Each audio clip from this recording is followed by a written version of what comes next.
आजाद सिपाही ने अपना नया ऐप लॉन्च किया है। आप उसे प्ले स्टोर पर जाकर आजाद सिपाही टाइप कर उसे इंस्टॉल कर सकते हैं। नमस्कार, आजाद सिपाही के प्राइम बुलेटिन में आपका स्वागत है। मैं हूं राहुल सिंह। आज की प्राइम की प्रमुख खबर कुछ इस प्रकार है। बायोमेट्रिक्स हाजिरी को लेकर उबल रहे पारा शिक्षक, बैठक कर जताया विरोध। मिला नेताओं का साथ, सरकार को ज्ञापन सौंपकर जताया विरोध। खास महाल वालों की बल्ले बल्ले, अब होगा फ्री होल्ड। विधानसभा में मुख्यमंत्री ने की घोषणा, मात्र 50 रुपए पारिवारिक संपत्ति का बंटवारा कृषि मित्रों को दोगुना मानदेय। स्टोन माइंस में लगे 4 पोकलेन और 1 वाहन उग्रवादियों ने फूंका। कोल्हान के विकास के लिए अखिल भारतीय क्रांतिकारी आदिवासी महासभा की 72 घंटे की भूख हड़ताल चाईबासा में शुरू। आज की राजनीतिक हलचल में हम देखेंगे, वृंदा करात बोली, शारदा पर पर्दा डालने के लिए धरना पर बैठी हैं ममता बनर्जी। झारखंड के मुख्यमंत्री रघुवर दास ने कहा, भ्रष्टाचारियों पर है दीदी की ममता। आज की प्रमुख हेडलाइंस, धनबाद स्टेशन पर दून एक्सप्रेस से 100 कछुए बरामद। गुमला एसपी ने नक्सल प्रभावी चैनपुर में की सोशल पुलिसिंग। अब सुनते हैं खबर विस्तार से। बायोमेट्रिक से हाजिरी बनाने को लेकर पारा शिक्षक उबल रहे हैं। एक बार एकीकृत पारा शिक्षक संघ की बैठक में यह मुद्दा जोरदार ढंग से उठा। मामले में पारा शिक्षकों की ओर से राज्य के प्रधान सचिव को सोमवार को ज्ञापन सौंपा गया। इसमें कहा गया है कि पारा शिक्षक पठन पाठन सुचारू ढंग से करते रहेंगे और बायोमेट्रिक्स प्रणाली से हाजिरी नहीं बनाएंगे। पारा शिक्षकों ने कहा है कि जब तक उनकी सेवा नियमित नहीं होती और उनका वेतनमान लागू नहीं होता, तब तक वे बायोमेट्रिक्स प्रणाली से हाजिरी नहीं बनाएंगे। रविवार देर शाम राजधानी रांची के मोहराबादी मैदान में एकीकृत पारा शिक्षक संघ की बैठक हुई। इसमें तमाम शिक्षक नेताओं ने इसका विरोध किया। संयोजक ऋषिकेश तिवारी और मोर्चा के विनोद बिहारी महतो ने इसकी घोषणा की। अब नजर डालते हैं आज की दूसरी प्रमुख खबर पर। मुख्यमंत्री प्रश्नकाल के दौरान सोमवार को सीएम रघुवर दास ने कहा कि राज्य की खास महाल की जमीन को फ्री होल्ड किया जाएगा। सदन में मुख्यमंत्री प्रश्नकाल के दौरान विधायक राधा कृष्ण किशोर के प्रश्न का उत्तर देते हुए सीएम ने कहा कि पलामू, हजारीबाग, रांची, चाईबासा और साहेबगंज में खास महाल की जमीन का मामला बरसों से लंबित है, जिसे राज्य सरकार जनता के हित में फ्री होल्ड करने पर विचार करेगी। सीएम ने कहा कि झारखंड में भी मात्र 50 रुपए में पारिवारिक संपत्ति का बंटवारा होगा। सरकार इस पर गंभीर है। इस बाबत सरकार स्तर पर सहमति बन गई है। साथ ही घोषणा की कि कृषक मित्रों को अब दोगुना मानदेय मिलेगा। पहले 500 रुपए मासिक के हिसाब से 6000 सालाना मिलता था, अब 12,000 रुपए साल में मिलेंगे। इसमें 50-50% राशि का वहन केंद्र और राज्य सरकार करेगी। सीएम रघुवर दास ने कहा कि बिजली बिल का आसानी से भुगतान करने के लिए वन टाइम सेटलमेंट योजना पर विचार किया जा रहा है। 1 माह के अंदर इसका प्रारूप तैयार हो जाएगा। अब नजर डालते हैं आज की तीसरी प्रमुख खबर पर।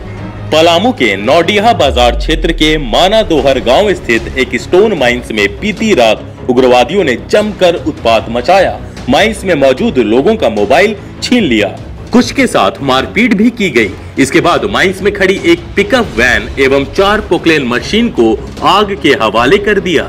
घटना की सूचना मिलने के बाद मौके पर पहुंची पुलिस मामले की जांच में जुट गई है।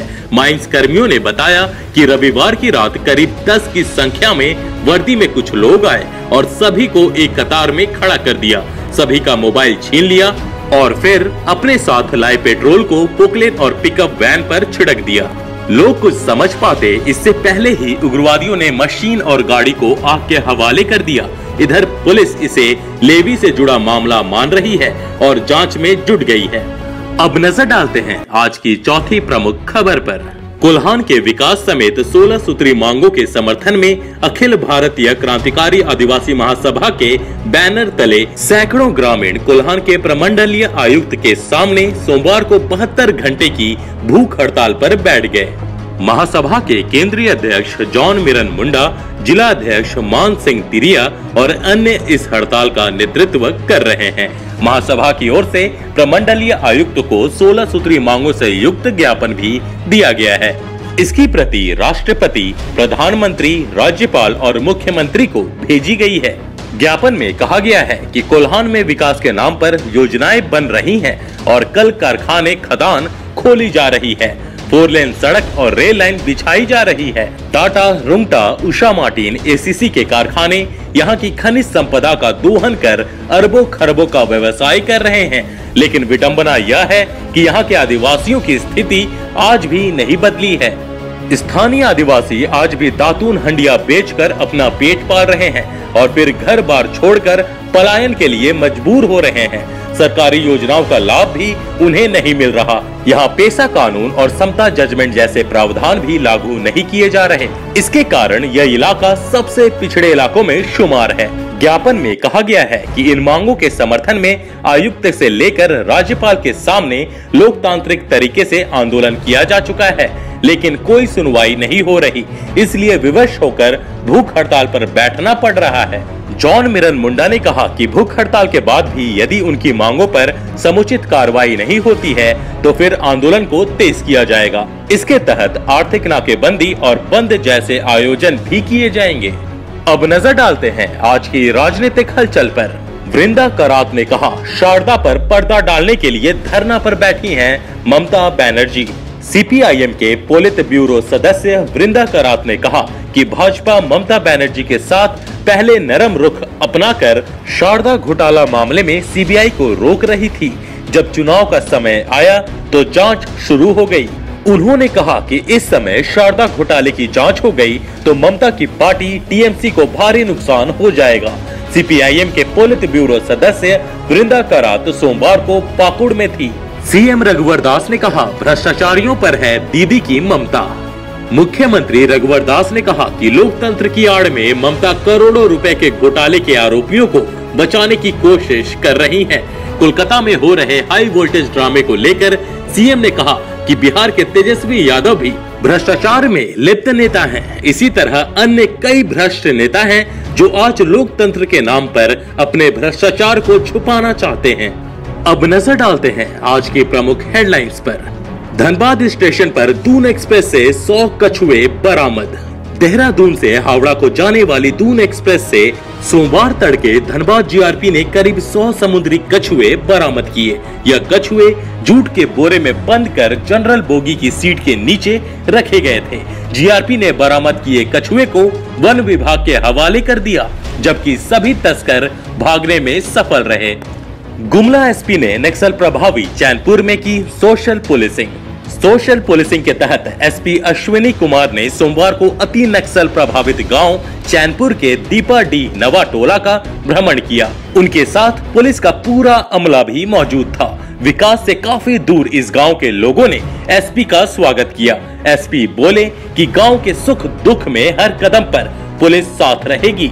एसपी ने ग्रामीणों से अंधविश्वास और नशे से दूर रहने का आह्वान किया। एसपी ने ग्रामीणों के बीच जरूरत के सामान भी बांटे। आज के आजाद सिपाही के प्राइम बुलेटिन में बस इतना ही। देश विदेश की तमाम बड़ी खबरों के लिए आप पढ़ते रहिए अपना लोकप्रिय दैनिक अखबार आजाद सिपाही। और हाँ, आप हमारे इस YouTube चैनल को सब्सक्राइब करना ना भूलें। जुड़े रहिए आजाद सिपाही के साथ। धन्यवाद।